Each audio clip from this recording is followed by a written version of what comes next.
오늘 우리에게 주시는 하나님 말씀은 시편 7편 1절에서 11절까지 말씀을 봉독하겠습니다. 구약 성경 806면입니다. 두려울 때 하나님께 피하라는 제목으로 은혜를 함께 나누겠습니다. 세상 살아가는데 누구나 다 힘들고 두려움이 많습니다. 속에 있는 이야기를 안에서 그치 다 눈물 사연이 다 갖고 있습니다. 세계 어느 나라 가운데보다도 특히 한국인이 짧은 영토에서 생존 경쟁이 치열하고 막 경쟁을 해야 되니까 다 힘들게 살아가고 있습니다.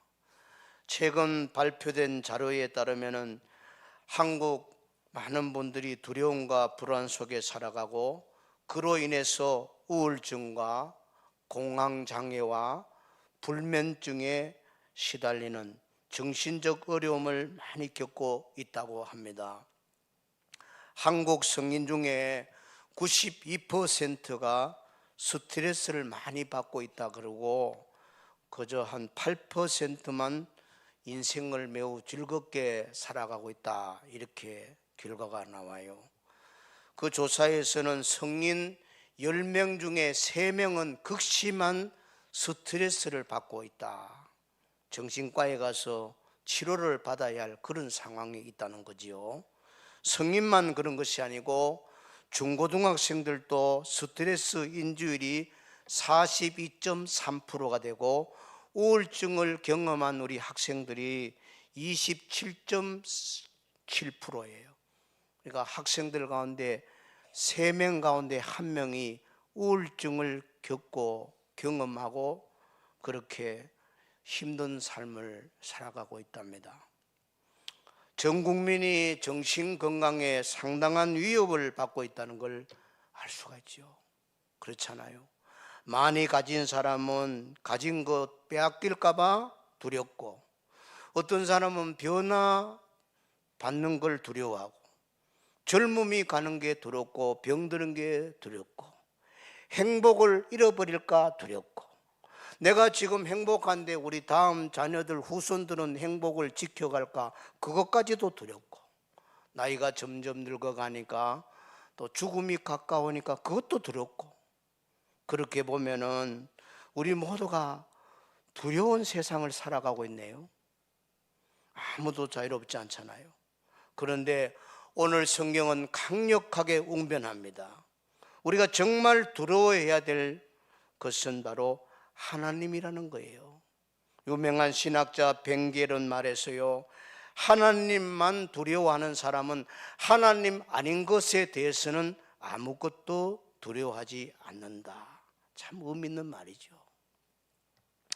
하나님을 두려워하면 다른 건 아무것도 무섭지 않다, 그 말입니다.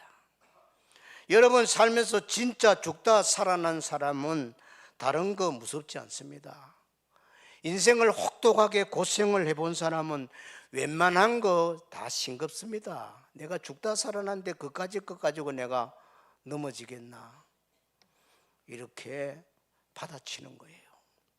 우리 인생에 하나님을 두려워하기 시작하고 하나님 살아 계신 것을 우리가 무수하기 시작하면 그때부터 세상이 두려워지지 않아요.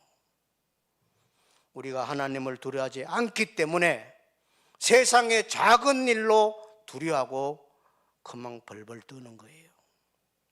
본 시편을 기록한 다윗은 원수들에게 쫓기면서 사느냐 죽느냐 두려움 속에서 자신의 무죄함을 하나님께 부르짖고 변호하면서 하나님의 정의로운 판단을 분명히 내려줄 걸 확신하면서 승리의 삶을 살아갔습니다. 다윗은 어떻게 그 많은 두려움을 이겨냈을까요? 그것을 오늘 함께 배우고자 합니다. 첫째는 두려울 때 하나님께 피해야 합니다. 다윗이 가르쳐주는 겁니다.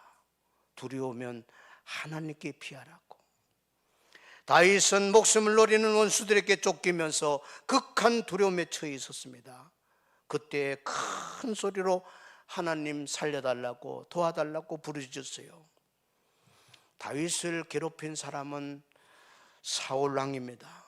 그리고 사울 왕이 죽고 난 뒤에는 사울 왕이 베냐민 지파 소속된 사람이거든요. 그러니까 베냐민 지파가 다윗을 그렇게 미워하는 거예요. 사울이 죽고 나니까, 망하고 나니까 그 분풀이를 다윗에게 하는 겁니다. 그래서 다윗에 대해서 반감을 갖고 이 베냐민 사람들은 그렇게 다윗을 비협조적으로 나오고 미워하고 죽이려고 덤벼드는 겁니다. 본 시편 제목에 다윗이 감정이 담긴 시라고 적었는데, 베냐민인 구시의 말에 따라 하나님께 드린 노래라고 제목이 나오거든요. 그 구시라는 사람이 베냐민 지파 사람입니다. 이 구시가 그렇게 다윗을 미워해요. 다윗을 아예 죽이려고 그래요. 구시뿐 아니라 사울이 소속된 지파 베냐민 사람 전체는 다윗을 정적으로 여긴 겁니다. 다윗이 위기에 빠진 이스라엘 구하기 위해서 자기 한 목숨 바쳐서 골리앗을 넘어뜨리고 수많은 전쟁에 혁혁한 공을 세워서 이스라엘을 평안하게 해준 구국의 영웅으로 등장할 때, 그때부터 다윗을 견제하는 사람들이 생겨가지고 피말리는 시련을 당하고 고통을 당해요. 이 사울 왕도 정신이 없어가지고 악신에 걸려가 자기가 그렇게 충성하는 장군 다윗을 그렇게 미워하는 거예요. 저놈이 언젠가 내 자리 왕위를 차지할까 아닌가, 날 쫓아낼까 아닌가, 이상한 질투에 빠져가지고 사울이 10년 동안 다윗을 쫓아다니는 거예요. 여러분, 그게 힘든 거 아니겠어요? 한 사람이 나를 미워 힘드는데 왕이 날 죽이려고 덤벼드니까 3,000명 군사를 끌고 다니면서 온 유대 땅을 뒤지니까 다윗이 다리 펴고 어떻게 자겠습니까? 여러 차례 발각되고 그때그때마다 하나님이 숨겨주고 숨겨줘서 살아났지, 벌써 10번이라도 더 죽을 목숨이었어요. 그런 아슬아슬한 삶을 살아가고 있는 다윗입니다. 얼마나 두려웠겠어요. 여러분은 무슨 일로 두려워합니까? 다윗은 사느냐 죽느냐에 지금 두려워하고 있어요. 그 두려움을 오늘 시편에서 몇 군데 봅시다. 1절에서는 나를 쫓아오는 모든 자다 그랬어요. 얼마나 많은 사람이 날 죽이려고 쫓아온대요. 2절에서는 사자같이 나를 찢고 뜯을까 하나이다. 잡히기만 하면 사자처럼 맹수처럼 나를 찢어 죽이려고 그런다. 무섭지요. 칼을 들고 막 달려와요. 5절에는 원수들이 나를 뒤쫓아와서 내 목숨을 덮쳐서 땅에 짓밟으려고 합니다. 걸리기만 해봐라, 죽여서 땅에 묻을 거다. 아유, 이런 위험 속에, 두려움 속에 다윗이 지내고 있어요. 악인들은 특공대를 조작해서 다윗 하나 생명 노리려고 쫓아다니는 거예요. 그 악인들의 모습을 시편 109편에 이렇게 표현했어요. 그들이 악한 입과 거짓된 입을 열어 나를 치며 속이는 혀로 내게 말하며 또 미워하는 말로 나를 두르고 까닭 없이 나를 공격하였습니다. 이렇게 못 살게 군다는 거예요. 사람이 가장 잔인한 때가 언제인지 아세요? 바로 혀를 가지고 남을 비난하는, 그게 가장 잔인한 거예요. 혀는 참으로 부드럽습니다. 여러분, 입안에 혀가 얼마나 부드럽습니까? 이가 다 빠져도 혀는 죽을 때까지 부드러워요. 혀가 부드러운데 이 혀가 또 얼마나 무서운지, 이 혓바닥을 놀려가지고 남을 공격하고 비난하고 중상모략하고 쑥덕쑥덕거리면 그 말이 칼보다 더 무서워요. 날카롭게 찌르는 송곳보다 더 깊이 마음속을, 영혼을 찌르는 겁니다. 다윗을 공격하는 원수들이 혀를 눌러서 다윗에게 악담하고 저주하고 음모하고 죽이려고 한다는 거예요. 다윗이 뭐라고 그랬어요? 시편 140편 보세요. 여러분, 이 혀가 되지 마세요. 이런 혓바닥을 놀리지 말라는 거예요. 한번 읽읍시다. 시작. 뱀같이 그 혀를 날카롭게 하니 그 입술 아래는 독사의 독이 있나이다. 아이고, 무섭잖아요. 혀가 놀리면 독사의 독이 나와. 사람을 죽이는 말을 한다 이 말이에요. 악플로 얼마나 많은 사람들이 목숨을 끊고 있습니까? 얼마나 고통스러우면 목숨 끊으면서 자기 억울함을, 정직함을 변호하겠습니까? 다윗은 지금 베냐민 지파 구시라는 사람으로부터 모함과 비난과 저주를 다 듣고 있습니다.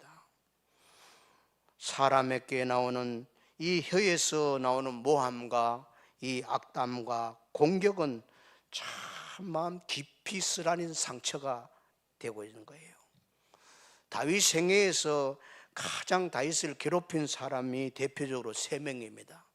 첫째 인물은 사울왕입니다. 그렇게 충성했는데 이게 질투행위 들어가지고 미쳐가지고 다윗을 정적으로 여기고 제거시키려고 그래요. 두 번째 다윗을 괴롭힌 사람은 다윗이 낳은 못난 페루나 압살롬입니다. 이 압살롬이 여러 형제 가운데 자기에게 아버지가 왕권을 안 물러줄 것 같으니까 구태타를 일으킨 거예요. 새벽에 쳐들어가서 아버지를 내쫓은 거예요. 하나님이 도와가지고 다 정의롭게 압살롬은 죽고 다윗은 왕위를 지켰지요. 세 번째 인물은 다윗의 신복이고 오른팔처럼 여겼던 군사령관 요압 장군입니다. 평생에 이 세 사람이 다윗에게 깊은 가시가 됐은 겁니다. 상처가 된 거예요. 그러고 보면 다윗은 주로 가까운 사람으로부터 신복, 아들, 충성했던 그런 왕으로부터, 가까운 사람부터 다윗을 원수 삼아서 고통과 괴로움을 주었다는 걸 볼 수가 있어요. 그런 세월을 수십 년간 겪으면서 다윗은 산전수전 다 겪었기 때문에 누구보다도 인간을 잘 알 수 있었던 거예요. 인간은 참 악하구나. 인간의 본심이 이렇게 잔인하구나. 그냥 잡으면 죽이려고 그러니까, 땅에 묻어버리려고 그러니까 인간이 악독하고 잔인하구나. 그런 인간에 대해서 다윗은 잘 알아요. 사람 혀에서 나오는 모함이나 수군거리는 말, 그런 것은 깊은 상처가 됩니다. 우리가 요리하다가 칼이 내 손을 베었더라도 약 바르고 데일밴드 발라놓으면 한 일주일, 2주일이면 풀어가 괜찮아져요. 칼로 베었더라도.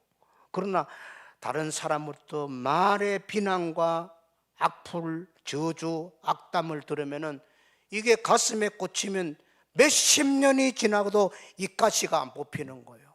저 사람이 그때 내게 악담을 했지, 내 없는데 나를 그렇게 비난했다며. 이게 안 떠나는 거라. 이게 안 뽑힌단 말이에요. 자녀가 상처를 줘도 안 뽑혀요. 이게 참 말이라는 게 그렇게 무서운 겁니다. 말 때문에 마음이 찢어지고 영혼이 무너진다는 거예요. 그래서 이건 오랜 시간 동안 흘러가기 때문에 회복이 참 더디 이루어지는 거예요. 조심해야죠. 사람들은 무심코 말을 합니다. 그 말이 그 상대방에게 고통이 되는지 철 모르게 그냥 툭툭 내뱉어요. 그래서 말은 칼보다 무섭다. 총보다도 무섭다. 기억하고 조심하셔야 돼요. 내가 무심코 돌멩이를 들고 잔잔한 연못에 돌을 던졌는데 그 돌이 붕어 머리에 떨어지면 붕어 죽어버려요. 나는 무심코 던졌는데 그 돌이 물고기 머리에 정통으로 꽂히면 물고기 죽은다니까. 나는 무심코 말했는데 그 말이 돌아서 본인에게 들어가면 지워지지 않는 아픔이 되고 고통이 된다는 거예요. 생명까지도 잃어질 수가 있어요. 그렇게 말은 잔인하고 무서운 겁니다. 다윗은 원수들의 모함과 저주와 악담과 생명을 노리는 그 잔인한 모습을 보면서 다윗은 그때부터 고개를 사람에게 돌리지 않습니다. 이제는 그 고개를 하나님으로 바라봅니다. 본문 1절 유명합니다. 한번 읽읍시다. 시작. 여호와 내 하나님이여, 내가 주께 피하오니 나를 쫓아오는 모든 자에게서 나를 구원하여 내소서. 아멘. 여기서 핵심 단어는 여호와여, 내가 주께 피하오니. 주께 피하오니. 피하오니 히브리 원문에는 피하다, 이 말은 피난처와 같은 단어예요. 하나님께 내가 피난처로 삼고 하나님 품에 안기겠다는 거예요. 단순한 회피가 아니고 적극적 의지를 가지고 하나님께 나 자신을 전부 맡긴다는 그런 모습입니다. 피난한다는 것은 바로 하나님은 강하다는 영적인 선언도 포함되어 있습니다. 하나님이 나를 지켜주겠다는 거죠. 그런 확신을 갖고 진정 안전하고 평강을 주는 곳은 하나님밖에 없구나. 내 아들도 칼들이 되지, 내 오른팔 요압도 나를 그렇게 괴롭히지, 충성했는데 사울 날 죽이려고 10년 쫓아다니지. 누구를 믿어요? 누구를 신뢰하겠어요? 그래서 이제는 내가 하나님께 피난처로 삼고 갈 것이다. 하나님께 나간다. 이게 진정한 신앙인의 모습 아니겠습니까? 여기서 피한다는 것은 신앙 고백과 함께 행동을 표현하는 두 가지 그의 모습을 볼 수가 있어요. 3년 전에 우크라이나에 전쟁이 일어났잖아요. 러시아가 땅을 빼앗으려고 많은 사람이 폭격으로 죽지요. 집이 무너지고. 그때에 안나 성도가 어린 두 자녀를 손잡고 여기 있으면 죽으니까 국경을 넘어서 가자. 그래서 폴란드로 넘어가요. 폴란드로 가는데 얼마나 총탄이 쏟아지고 미사일이 떨어지고 얼마나 불안한지 죽을 고비를 사선을 넘어가는데, 그때 안나라는 성도는 시편 말씀 91편을 붙들고 하나님께 기도합니다. 91편 2절입니다. 주는 나의 피난처시요 요새이시니 내가 의뢰할 하나님이라. 그 구절이거든. 하나님이 피난처가 되고 나의 요새가 되니 폭탄이 쏟아지는 이 순간에도 내가 의뢰할 분은 하나님입니다. 그러면 그 어린 두 자식을 붙들고 총탄을 피해서 국경 넘어서 폴란드에 도착해서 마침내 폴란드 어느 교회에 갔더니 그렇게 동족처럼 따뜻하게 맞아주고 사랑해줘서 한 공간을 줘서 거기서 머물면서 전쟁이 지금 소강 상태에 있을 때까지 생명이 지켜졌다는 거. 바로 그 위험한 순간에도 하나님 말씀 붙들고 하나님 앞에 기도하면서 그 위기를 돌파했다는 거지. 하나님께 피했다는 거예요. 여러분 두려움이 있습니까? 여러분의 걱정이 있습니까? 하나님께 피하시기를 바랍니다.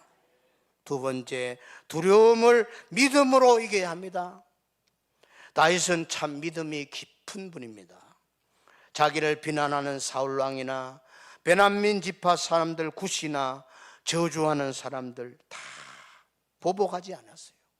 자기 손에 피를 묻히지 않아요. 다윗의 생에 보면은 자기를 아무리 괴롭힌 사람일지라도 자기가 직접 나서서 칼 들고 해치거나 죽이거나 보복하거나 그러지 않았어요.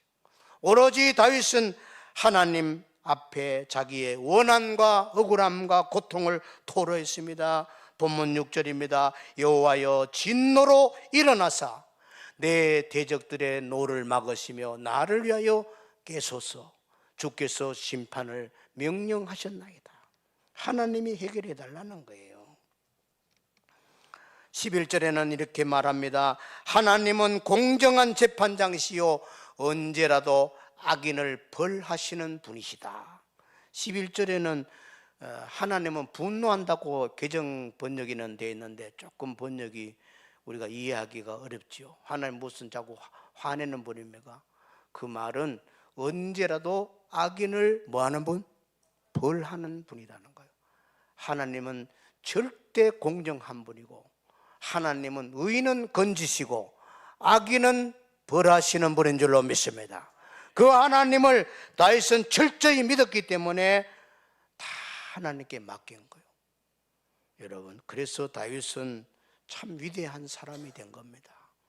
자기 손으로 원수를 보복하거나 미워하거나 그러지 않았어요. 하나님께 맡기는 거예요. 그게 좋은 태도 아니에요? 시기와 다툼이 아무리 많은 세상에 우리 살아가더라도 내 인간적인 본성으로 공격하고 이렇게 보복하고 응징하려고 그러고 그러지 마세요. 그러면 나쁜 사람이 돼요. 나쁜 사람을 갈보면 내가 나쁜 사람이 돼. 나는 끝까지 양이 되면 내 선한 목자장 주님이 해결할 줄로 믿습니다. 말씀대로 살아야 돼요. 끝까지 성도는 선하게 살아야 됩니다. 아무에게도 악을 악으로 갚지 말고 모든 사람 앞에서 선한 일을 도모하거라. 할 수 있거든 너희로서는 모든 사람과 더불어 화목하라. 아멘. 이는 축복의 말씀하면 아멘을 해야지 집에 가서 하랍니까? 다시, 할 수 있거든 너희로서는 모든 사람과 더불어 화목하거라. 할렐루야. 이렇게 아멘 하다 보면 얼마나 좋겠어. 그 입술이 복이 안 되겠어요? 하나님 들을 때 아이고 저렇게 설교 잘 듣네, 저도 복을 더 꽃배기로 안 주겠어요? 입냐다다가 찬송도 안 부르고 아멘도 안 하고 그러잖아요. 우리가 하나님 말씀에 잘 반응하는 여러분 되기를 바랍니다. 반응을 잘해야 되는 거라. 하나님이 그걸 보는 겁니다. 믿음이 뭡니까? 하나님께 입을 벌려서 반응하는 거예요. 반응하는 거. 여러분, 살아가면서 어떤 두려움이 닥치더라도 꼭 믿음으로 이기시기를 축원합니다. 믿음으로 대응하세요. 믿음으로 나가면 됩니다. 어느 날 예수님께서 제자들과 함께 갈릴리 바다에 갔어서 너희들 먼저 배를 타고 건너가거라. 나는 좀 나중에 갈 일이 있다. 그런데 배가 떠난 뒤에 갑자기 풍랑이 불고 강풍이 불어서 가지고 배가 막 뒤집어지려고 그럽니다. 제자들은 이제 죽었다고 난립니다. 그럴 때에 주님이 나타납니다. 주님이 딱 한마디 합니다. 내니 두려워 말라. 두려워 말아라. 내가 여기 옆에 있잖아. 내가 지켜보고 있잖아. 배 안 뒤집어져. 내니 두려워 말라. 창조주 전능하신 주님께서 함께 하신다는 거예요. 그렇습니다.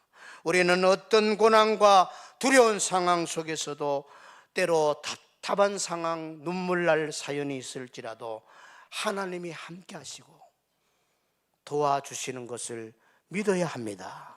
믿으세요.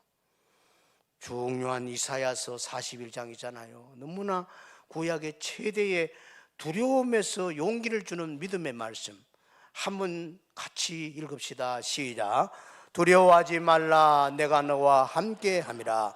놀라지 말라. 나는 너의 하나님이 됨이라. 내가 너를 굳세게 하리라. 참으로 너를 도와주리라. 참으로 나의 의로운 오른손으로 너를 붙들어 주리라. 아멘. 하나님이 의로운 오른손으로 여러분 붙들어 줄 줄로 믿습니다. 믿음을 지키면 절대 가라앉지 않습니다. 무너지지 않아요. 마귀의 밥이 안 됩니다. 보란듯이 욕과 같이 일어날 겁니다.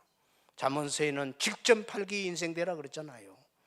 말씀 붙들고 두려움을 이기고 평안의 삶을 창조하시기를 바랍니다. 세 번째는 나의 방패 되신 하나님을 의지해야 돼요.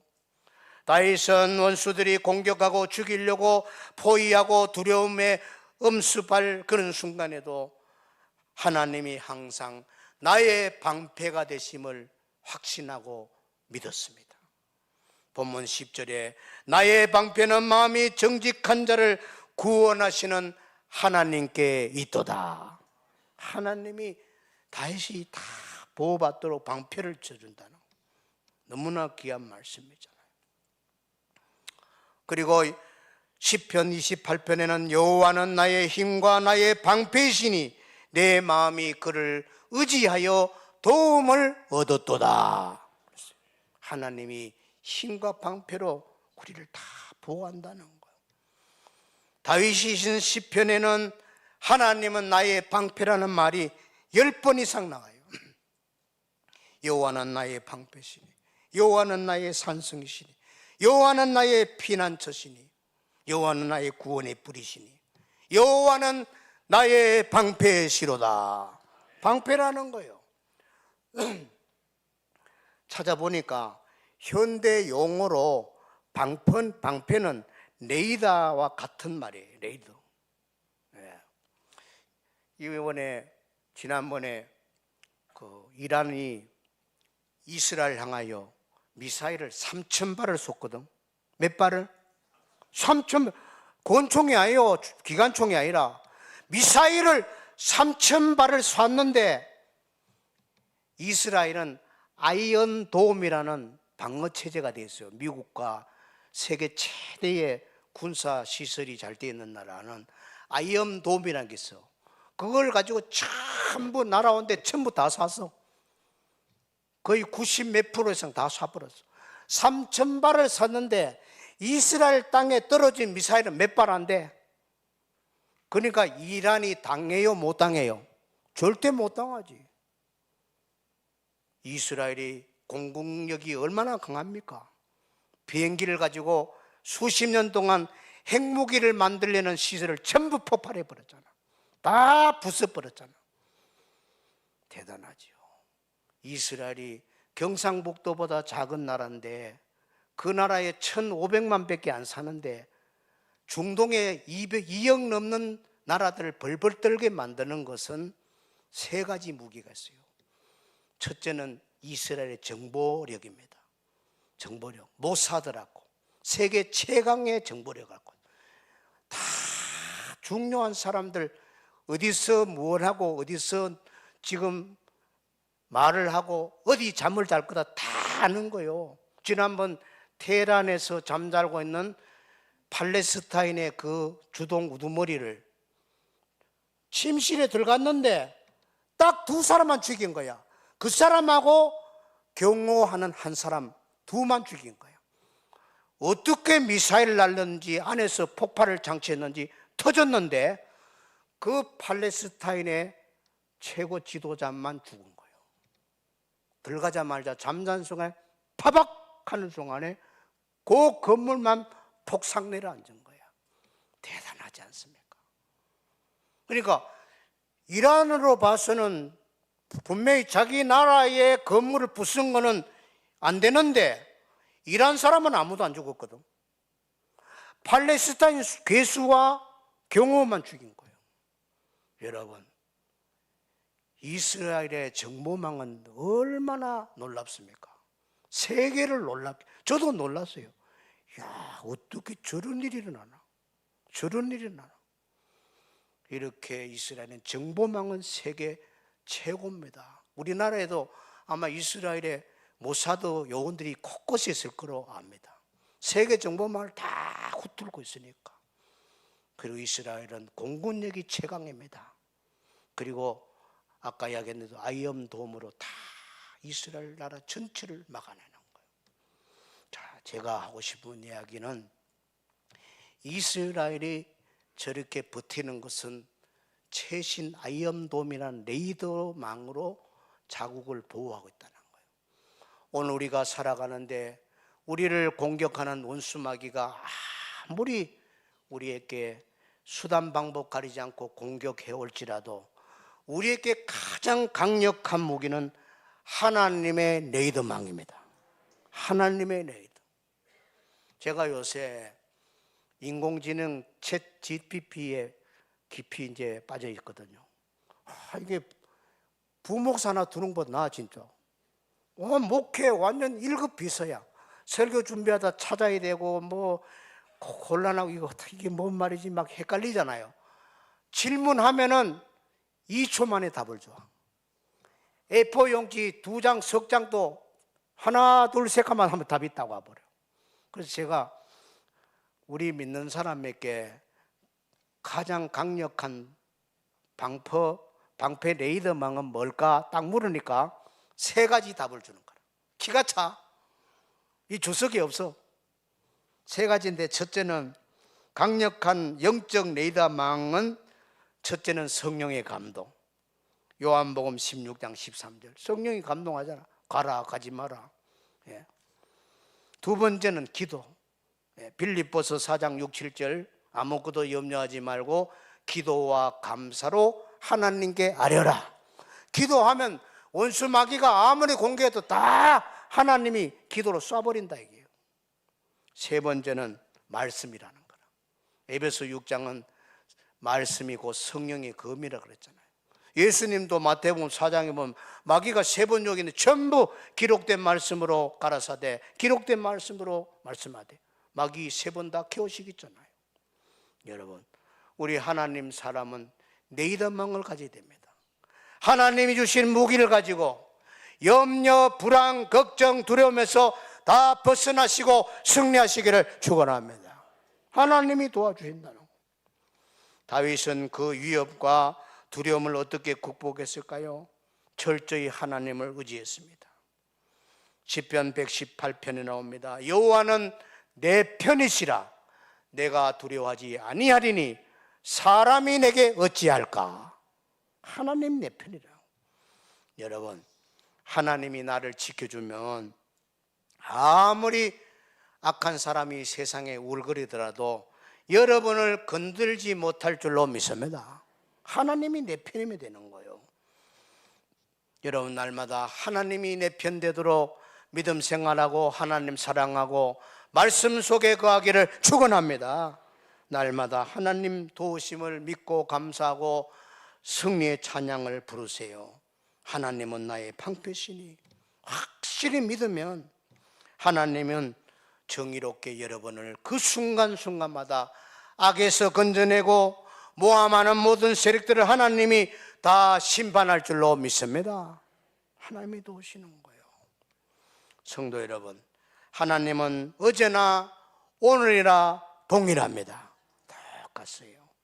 하나님을 두려워하고 믿음을 지키려는 사람은 변함없이 하나님이 방패로 막아줄 줄로 믿습니다.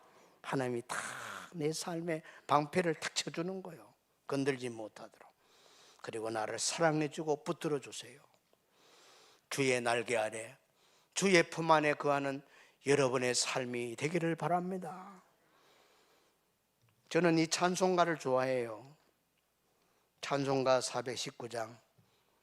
잠시 후에 우리가 부를 찬송이지만은 우리 1절 한번 불러볼까요?